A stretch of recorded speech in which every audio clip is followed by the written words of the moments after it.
Hola amigos, buenos días. Bienvenidos a su resumen de noticias de hoy, lunes 11 de abril.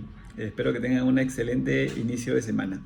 Con respecto a la política internacional, tenemos que en Pakistán se ha nombrado al nuevo primer ministro Shehbaz Sharif en reemplazo de Imran Khan. Se espera que Shehbaz Sharif, quien tiene mayores vínculos con Occidente, tenga un cambio en la política exterior de Pakistán, sobre todo con Estados Unidos. Entonces veremos cómo este país de Oriente venga manejando su política exterior en los próximos meses. Con respecto al precio del petróleo, vemos que el precio de este commodity ha caído por debajo de $100, esto principalmente por los confinamientos que se están dando en China y debido a que la Agencia de Energía Internacional ha liberado el almacén que tenía de petróleo, aumentando la oferta. Entonces tenemos por un lado un aumento de la oferta y por otro lado una reducción de la demanda, lo que ha generado que en el corto plazo el precio del petróleo caiga. Sin embargo, aún debido a la presión de la guerra, esperemos cuál vaya a ser el precio al mediano plazo de este importante commodity que nos afecta a todos.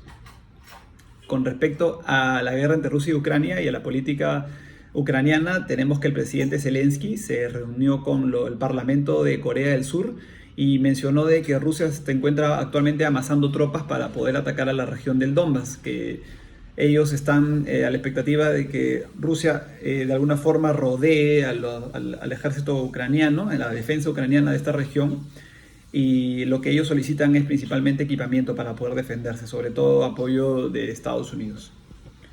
Con respecto a la economía europea, tenemos que la Organización para la Cooperación y el Desarrollo Económico menciona de que la economía se está estancando, reduciendo, principalmente por los factores energéticos, producto de la guerra. El precio de la energía está aumentando, sobre todo en los hogares. Entonces hay una caída en la confianza de los consumidores, lo cual, sobre todo en un aumento o incremento de la inflación, un aumento de los precios. Los países más afectados son el Reino Unido, Italia, Francia y Alemania, según estos indicadores de la OCDE.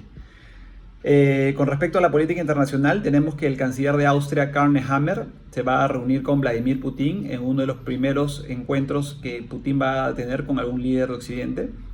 Se menciona el ministro exterior de Relaciones Exteriores de Austria, Alexander Schallenberg, de que la idea de Karl Nehammer es decirle a Putin de que ya perdió la guerra de facto y que la moral de los rusos ha caído y que por lo tanto se retire en su idea de invadir Ucrania.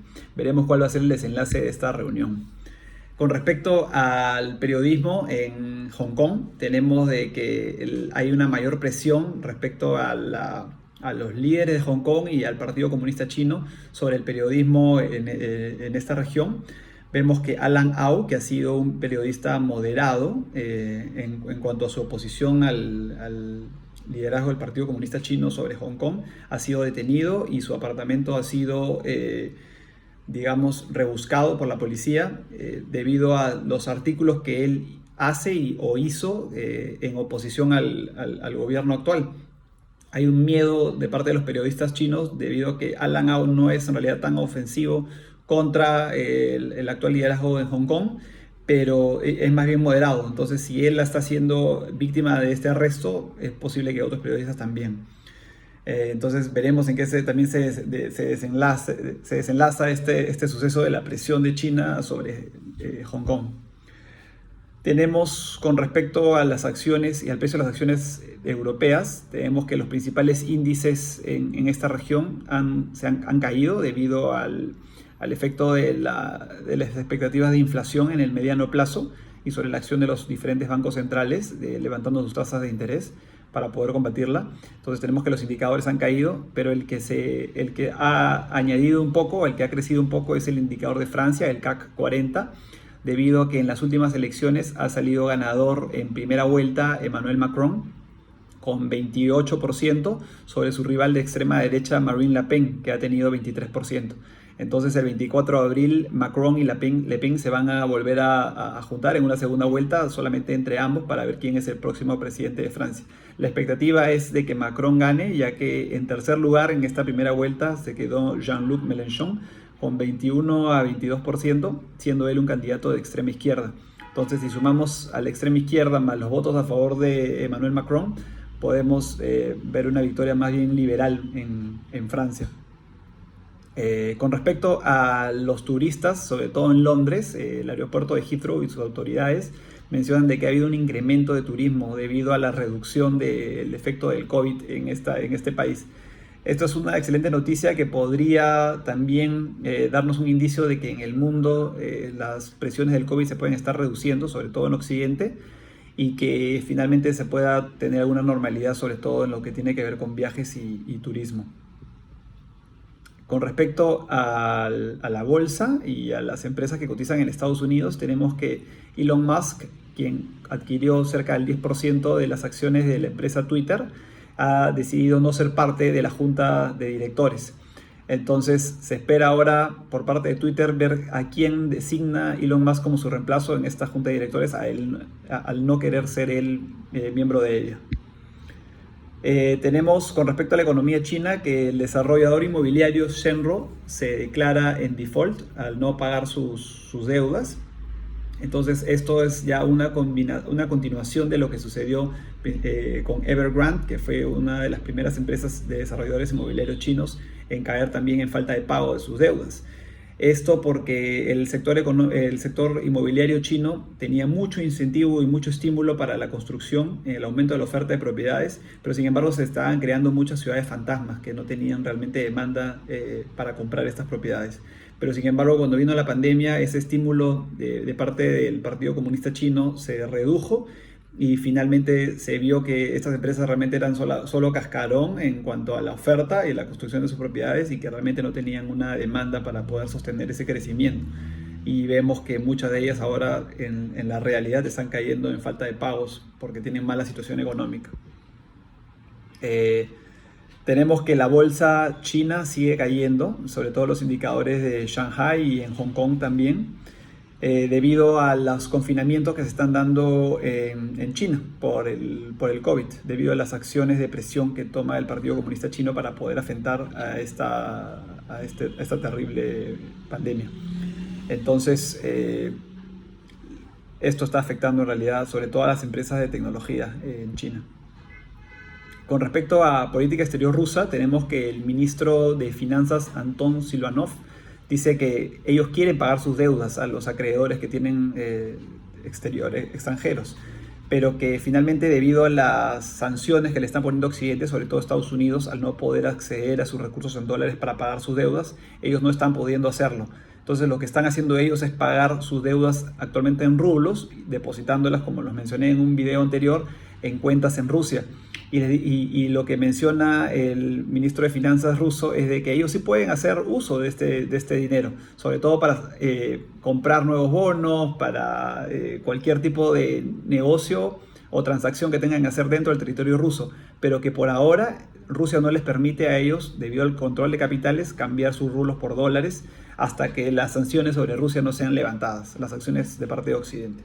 Y lo que está ocurriendo acá es de que Occidente está tratando de que Rusia finalmente caiga en un default artificial, una falta de pago de sus deudas artificial, debido a que ellos mencionan que sí tienen la voluntad de pagar.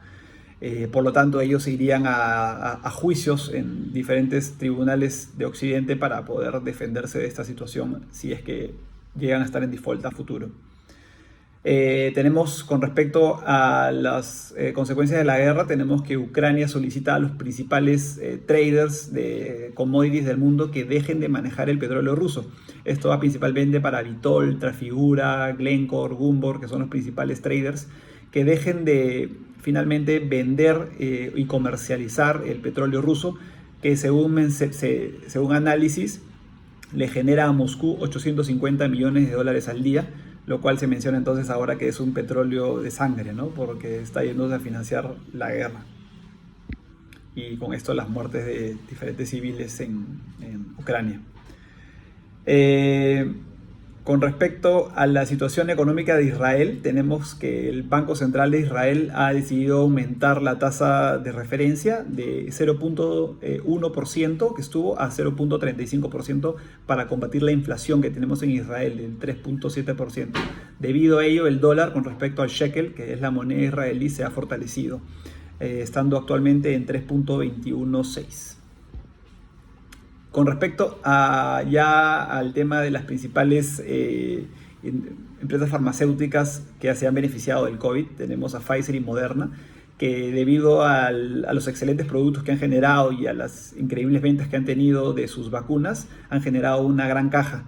Entonces, a futuro tienen que ver cómo ellos administran esta caja para que, debido a que vienen tiempos de vacas flacas para ellos porque la pandemia está pasando, ellos tienen que reinvertir este dinero en nuevos productos o en otros tratamientos que les sean igual rentables. Por ello han decidido cambiar a sus CFOs, a sus directores de finanzas, y han nombrado a ambas empresas, a David Denton por el lado de Pfizer y a Jorge Gómez por el lado de Moderna, quienes tienen experiencia. David en la farmacéutica o en el grupo de farmacia CVS, y Denton en equipamiento médico dental, para a futuro poder utilizar esta caja para poder hacer mejores reinversiones y que sigan teniendo excelentes resultados para sus accionistas. Y finalizando, tenemos que la Escuela de Economía de Ucrania menciona que el costo de la guerra para este país va a ser de aproximadamente $600 mil millones. Ellos mencionan de que por daños de infraestructura, más o menos el costo asciende a $80 mil millones, producto de los daños de la invasión de Rusia a Ucrania, y que el resto es, o sea, el resto de los 600 mil millones menos los 80 mil millones ya es un costo indirecto que tiene que ver más que nada con que Ucrania ha tenido que hacer un mayor gasto defensivo, había una reducción de los inversiones y otros factores más indirectos con respecto a la guerra. Mencionan que en cuanto a estos 80 mil millones de dólares de efectos sobre la guerra, se debe a que más o menos unas 23 mil kilómetros de carreteras han sido destruidas, 37 mil metros cuadrados de bienes inmuebles han sido destruidos, 319 kindergartens destruidos, 205 instituciones médicas destruidas y 546 instituciones de educación destruidas. Y adicional a eso, 145 fábricas han sido dañadas o destruidas. Y ellos mencionan de que es posible de que el daño sea aún mucho mayor, pero debido a las complicaciones de la guerra no se puede hacer realmente un análisis, digamos, global y tener un dato exacto. Eso es todo, amigos, por este día. Espero que tengan nuevamente una excelente semana. Gracias.